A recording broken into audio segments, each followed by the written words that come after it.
자, 그리고 고객님들, 우리 이제 가상의 페르소나 고객인 민지님이라고 생각을 할 건데, 자, 민지님은 여성분이죠. 자, 민지님은 특히 갖고 있는 그 고민에 대한 니즈 분석을 해보면은 이 고민이 굉장히 또 자주 나오는 걸 확인할 수가 있습니다. 자, 그래서 보면 허벅지가 뚱뚱해요.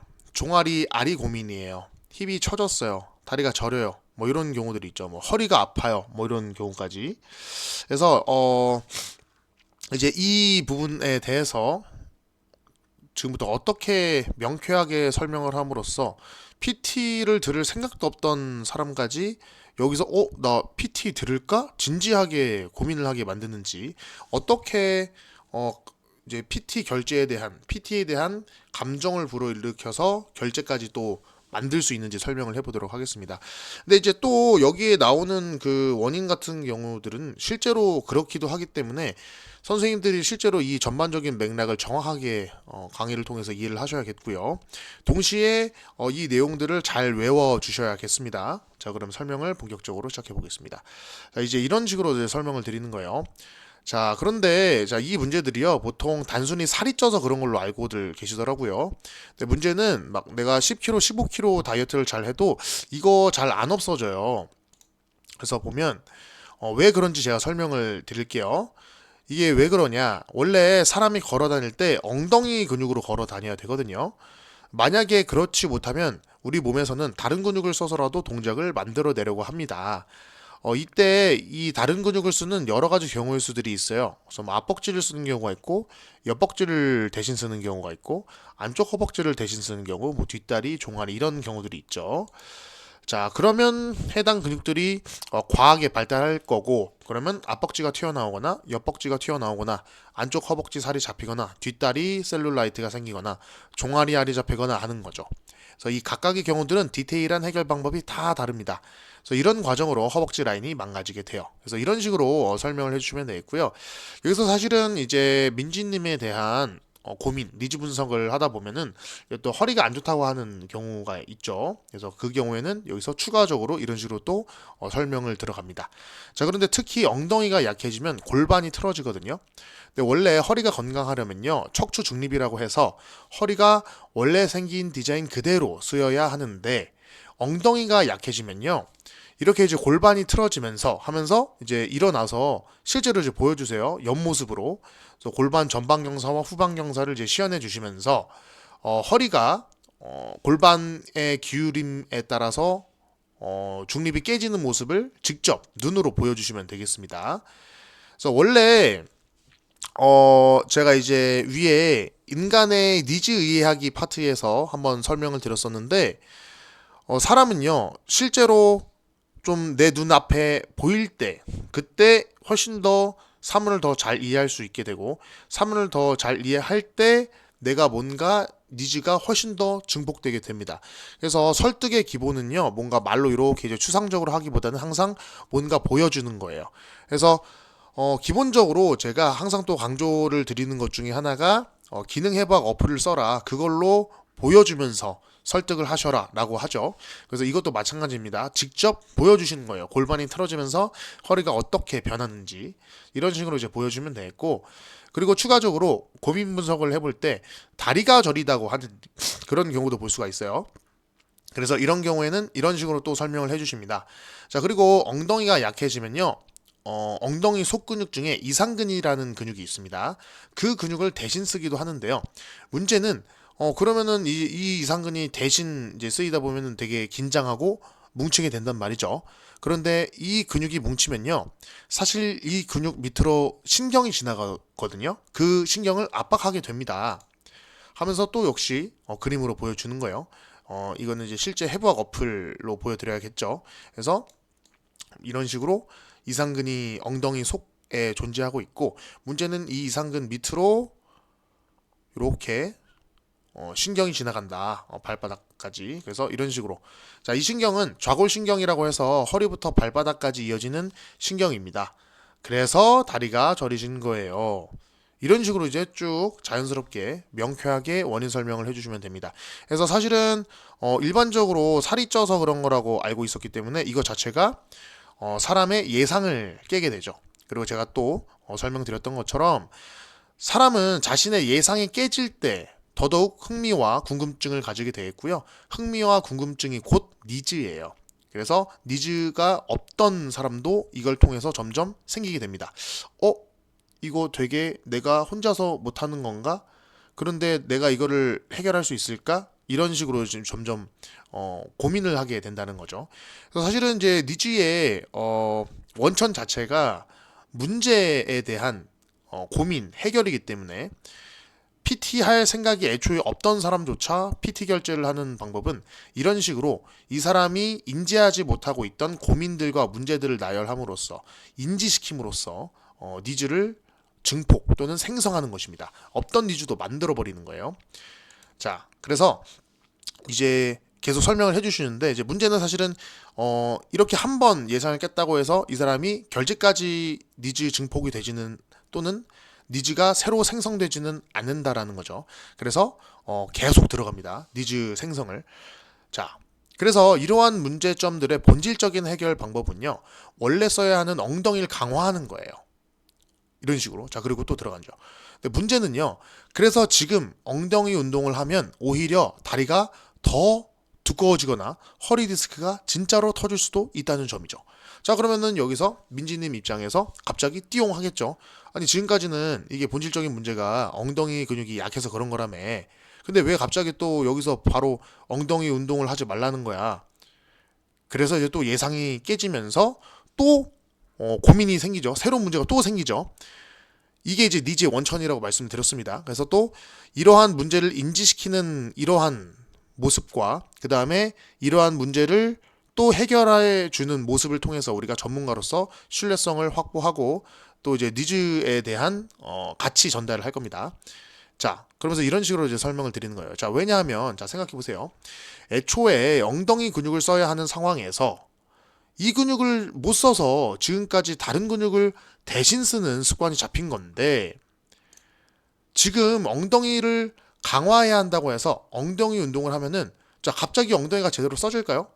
아니면 잘못된 근육을 쓰던 습관이 또 나올까요? 이렇게 이제 설명을 드리는 거예요. 그러면은 민지님이 그때 이제 이해가 명쾌하게 되시겠죠. 아, 잘못된 근육을 또 쓸 것 같아요. 이런 식으로. 그러면은 그때 제가 또 말씀을 우리가 드리는 겁니다. 네, 맞아요. 그래서 사실 초반에는요, 바로 엉덩이 운동을 하면 안 돼요. 이런 식으로. 그래서 사실은 PT 결제할 생각도 없던 사람이 점점 PT에 대해서 욕망을 만들어주는 이러한 방법이 체계가 이런 거라는 겁니다. 문제에 대한 본인도 몰랐던 문제에 대한 인지를 시켜주고 그 문제들이 앞으로도 더 이러한 것들이 남아 있을 것이고 그것이 본인이 전혀 예상치 못한 문제들일 것이고 근데 내가 거기에 대한 원인과 해결 방법을 모두 다 전문가로서 알고 있다. 이러한 것을 본인이 판단하게 하는 거예요. 자, 또 제가 이제 설득의 세일즈에서 설득의 가장 기초적이고 가장 중요한 원리 중에 하나가 제가 위에서 이제 아우라 파트에서 인간의 본성, 니즈 이해하기 편에서 또 설명을 드렸었죠. 사람을 설득할 때는요, 이래야 됩니다. 반드시 이렇게 하셔야 돼요. 뭐 이런 식으로 명령이나 의무감으로 어필해서는 안 됩니다. 본인이 스스로 추론을 해서 결론을 내게끔 만들어야 그것이 진정한 동기를 가진 설득 방법이 된다라는 거예요. 그래서 내가 뭔가 PT를 들으세요 이렇게 하는 게 아니라 본인이 이러한 자연스러운 스토리텔링에 따라서 나 PT 들을 생각으로 지금 상담을 받는 건 아닌데 나 PT 들어야겠다. 와, 나 지금 PT 들어야 되는 거였구나. 결제해야겠다. 이렇게 만들어 버린다는 거죠. 자, 그러면은 계속 이런 식으로 또 니즈 증폭을 합니다. 사실 또 이 정도로는 PT 결제까지는 안 나오거든요. 그래서 자, 그럼 도대체 어떻게 하라는 거야? 막막하실 것 같은데요. 그래서 이때까지만 이 정도까지만 와도 사실은 민지님이 이게 끄덕끄덕해요. 그래서 PT 결제 욕구가 막 올라가는 거죠. 그러면 또 이제 설명을 드립니다. 자, 그래서 엉덩이 운동을 하기 전엔요, 반드시 잘못된 근육 습관을 없애는 단계를 먼저 거치셔야 됩니다. 그러면서 이제 여기서 본격적으로 또 가시화를 해요. 그래서 아까 말씀드린 거, 그래서 그림으로 가시화를 해서 니즈가 더 올라가게끔 유도하는 거죠. 그래서 저 일단 이렇게 쓰는 거예요. 1 하고 SMR 딱 씁니다. 그래서 이것은 self myofascial release라는 셀프 근막 이완, 자가 근막 이완의 약어죠. 그래서 이거를 표시하면서 가시화하면서 자 일단 1단계로서 근막 이완이라는 걸 배우실 거고요. 그리고 또 2단계에서는 스트레칭을 배우실 건데요. 이게 또 3단계로 나뉘어요. 하면서 이제 이렇게 쓰는 거예요. 2 스트레칭 약자 STR 써놓고 이렇게 가지를 쳐나갑니다. 그래서 A는 정적 스트레칭, B 능동적 고립 스트레칭, C 그래서 동적 스트레칭 이런 식으로 이제 써주시는 거예요. 자 동시에 이 정도까지 오면은 사실은 또 민지님의 입장에서 되게 이제 멍해지거든요. 그러니까 바로 직전까지는 어떻게든 잘 따라왔는데 여기서부터 갑자기 막 가지치기가 나오고 복잡해지기 시작하니까 약간 좀 부담스럽게 느끼기 시작합니다. 자 여기서 바로 이런 식으로 또 멘트를 치는 거예요. 아 좀 복잡하죠? 근데 솔직히 이 용어까지는 모르셔도 돼요.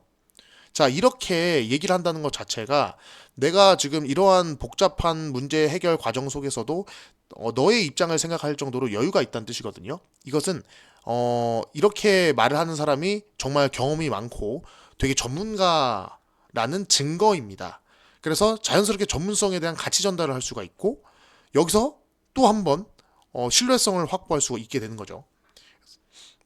자, 그리고 또 이렇게 계속 설명을 해주시면 돼요. 자, 그 다음에 3단계에서는요, 원래 써야 되는 근육에 대한 활성화 운동을 해서 그 근육에 대한 인지를 하시게 되는 거예요. 그래서 또 3하고, activation, ACT 써주시고, 자, 그 다음에 4단계에서는 드디어 엉덩이 운동을 하시게 되는데, 이때 핵심이 무게입니다. 하고 이제 4 쓰고, 이제 운동, 하고 이제 헬스 쓰시고, 여기다가 이제 무게 옆에 또 쓰시고 동그라미 치면서 설명을 해주시면 돼요. 그래서 왜냐면 무게를 올려야 실질적으로 근육이 생기기 때문입니다. 하고 이제 설명을 드리면서 자 그러면 이제 또 자연스럽게 이제 무게 하니까 회원님의 입장에서 걱정이 될 거예요. 무게를 올린다고? 무게 올리다가 막 무리하게 하다가 다친다는 얘기를 어디서 들은 것 같은데 당연히 이제 걱정이 되실 거예요. 이게 또 이제 니즈가 증폭이 된 거죠. 자, 여기서 그 니즈를 바로 건드립니다. 자, 다만 조심하셔야 할 것이요. 이때 엉덩이 운동은 3단계에서 배운 활성화 운동 자세를 그대로 적용하셔야 합니다. 이게 무슨 말이냐면요. 민지님 체형에 따라서 하면 안 되는 운동과 반드시 해야 하는 운동을 구별해야 한다는 뜻이에요. 하면 안 되는 운동을 해버리면요. 또 허벅지가 근육으로 뚱뚱해지거나 허리나 무릎을 다칠 가능성이 높습니다. 자, 이런 식으로 이 사람이 속으로 생각하고 있는 고민, 말하지 않고 있는 겉으로는 이제 눈치를 챌 수 없는 고민을 우리가 바로 낚아채서 바로 해결을 해버리는 거예요. 자, 이 모습 자체가 또 굉장히 설명하는 사람의 경험이 많고 굉장히 전문가라는 신뢰성을 또 확보하게 되는 거죠. 그래서 지금 또 계속 예상하지 못한 문제들이 계속 튀어나오는데 이것을 계속 인지시켜 줌으로써 니즈를 계속 증폭시키고 없던 니즈도 계속 만들어주고 있습니다. 자, 그리고 또 같은 운동 종목이더라도 민지님 체형에 맞게 자세를 바꿀 거예요. 그래서 같은 운동이지만 일반적인 다른 사람들하고는 운동 자세가 달라지게 될 겁니다. 이런 식으로. 그래서 지금 이제 민지님 입장에서 자기가 계속 지금 모르는 문제들이 튀어나오고 근데 그거를 또 어떻게 해결해야 되는지 계속 우리가 지금 가치 전달을 하고 있습니다. 근데 이제 물론 여기서 벌써 이제 PT 가격을 물어보시는 분들이 있는데 PT 가격만 물어보고 또 끝나는 경우가 있거든요. 그래서 그 경우까지 완벽하게 해결하기 위해서 니즈 생성을 또 한 번 들어갑니다. 니즈 증폭을 또 들어가요. 자, 니즈의 원천은 뭐다? 문제, 고민이에요. 그래서 여기서 또 민지님이 아직 인지하지 못한 문제를 말해줍니다. 또 인지시킵니다. 자, 그러면 이제 끝이냐? 그것도 아니에요. 왜냐면 엉덩이 운동을 잘못하면 엉덩이 모양이 망가질 수 있거든요. 자, 그럼 여기서 또 띠용하겠죠. 자, 우리 민지님이 지금 힙업을 하고 싶으신 거잖아요. 그러면 제가 하나 여쭤볼게요. 자, 기능 해부학 어플을 같이 보시면 엉덩이는 해부학적으로 이렇게 윗엉덩이와 아랫엉덩이로 나누어져 있어요. 그래서 3D 그 기능 해박 어플로 옆모습을 보여주시면 됩니다. 그래서 옆모습 딱 보면은 위덩덩이가 바로 중등근, 특히 후방섬유, 그 다음에 아래덩덩이, 대둔근을 말하는 거죠. 그래서 이 힙업 어플을 같이 보면서 이런 식으로 말씀을 해주시는 거예요. 자, 그러면 힙업을 하려 할 때 위덩덩이를 공략해야 할까요? 아래덩덩이를 공략해야 할까요?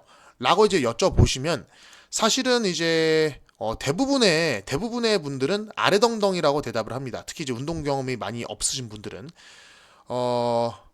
왜냐면 보통 이제 힙업 하면은 아래덩덩이가 이렇게 위에서 이제 받쳐서 올려줘야 될 거라고 생각을 하는 거죠. 근데 이제 이런 식으로 또 예상을 깨는 거예요.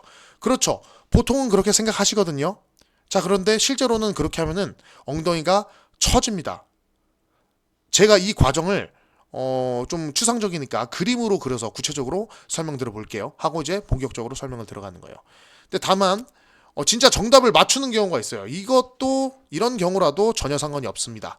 왜냐면 그냥 자연스럽게 우리 또 이제 아우라 파트에서 나온 리프레이밍 기법으로 그냥 이렇게 쳐버리면 돼요. 아, 역시 운동을 해보신 분이 많네요. 아, 역시 잘하시네. 왜냐면 다른 분들은 보통 아래덩덩이라고 답하시거든요. 자, 그러면 실제로는 어떤지 제가 그림으로 좀 더 설명을 드려볼게요. 하고 자연스럽게 넘어가면서 실제로 이런 그림을 그려서 설명을 해주시면 됩니다. 자, 이거는 이제 사람의 다리를 옆에서 본 모습인데요. 보시면은 이렇게 이제 다리 옆모습이 있고요. 여기 이제 기본 엉덩이에요. 운동을 안 했을 때 기본 엉덩이. 그래서 여기가 이제 위덩덩이, 중등근, 여기가 아래덩덩이, 대둔근 이렇게 이제 그려 놓은 겁니다. 요걸로 이제 설명을 드린 거예요. 자, 그러면 우리가 아래덩덩이를 키웠다고 생각을 해보고요. 여기서 이제 위덩덩이를 키웠다고 생각해 봅시다. 하고 이제 그려 놓고 보여줍니다. 그럼 이제 이런 식으로 이제 그려지겠죠. 그 다음에 자연스럽게 그림을 이렇게 이어서 완성시키는 거예요. 자, 그러면은 이제 이런 모습이 될 거예요. 라고 이제 설명을 드리면서 실제로 이제 말씀을 드리는 거죠. 자, 그런데 우리 민지님이 원하시는 힙업은요, 사실은 어떤 느낌이냐면 뭔가 여리여리하면서 슬림하면서 좀 탄탄한, 그래서 전신의 비율이 좋은 그런 느낌을 원하시는 거잖아요. 자, 그런데 보시면 아래덩덩이를 키웠을 때는 뭔가 느낌이 근육이 있는 것 같긴 한데 이게 막 비율이 좋아 보이진 않아요. 그냥 커 보입니다. 그래서 실제로 뭔가 이런 처진 모양이 나온다라는 거죠. 그런데 반대로 위덩덩이를 키우면요, 이런 식으로 모양이 만들어지면서 일단 모양 자체가 이렇게 처진 모양보다는 훨씬 이쁘고, 그 다음에 이제 위덩덩이와 또 같이 붙어 있는 게 허리거든요. 이 허리와 대비가 돼서 사실은 허리까지 더 가늘어 보이고, 그래서 전신의 비율이 훨씬 이뻐지는 그런 바디 디자인적인 효과가 있어요. 이런 식으로 이제 가시화해서 설명을 드리는 거죠. 그래서 설명을 하나 할 때도 그냥 힙업 하려면은 뭐 중등근 해야 돼요, 이렇게 설명을 드리는 것보다 이런 식으로 가시화해서 설명을 해버리면은 여기서 또 같이 입증이 되는 거죠. 이 선생님은 뭔가 다르다. 그러니까 예를 들면은 다른 선생님한테 PT를 듣고 온 분이더라도 이런 식으로 그림을 그려서 아주 명쾌하게 설명을 해버리면 이 선생님의 수업력, 티칭 능력이 훨씬 더 뛰어나다라는 것을 스스로 판단하게 만들어서 설득시키는 거죠.